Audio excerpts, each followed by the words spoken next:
So there's not an if on that. It's more so about like where his progress leads to eliminating some questions that's going to be around the size of the extension is the way that I personally take that.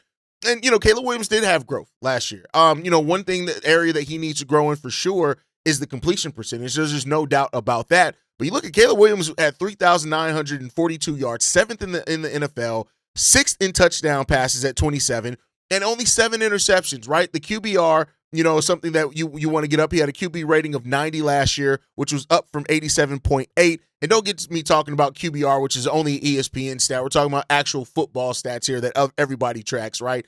So he even took a step up in that. But the completion percentage went down from 62% as a rookie to 58% in his second year. You want to see that tighten up. But everything else was better. More touchdowns, in that, more yards that came down to that.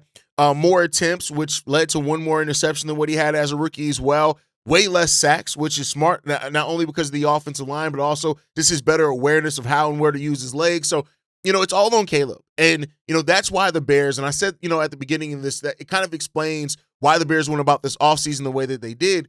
You weren't going to add a big $20 million or plus contract when you got to extend your quarterback. You may have to extend your right tackle and Darnell Wright, both positions. And I say may. I think Darnell Wright is going to get an extension, right? Let me correct myself on that one before the comments go crazy. And those are two premium positions that you have to pay for. And those are guys that have been in your building that were drafted by Ryan Poles and that have, at that point would have earned this extension, right? So this is a different situation than where the Bears have been with any past quarterbacks, even Jay Cutler, right? Mitch didn't get it. Jay Cutler got a contract here, but, we know how that went with Jay Cutler, right?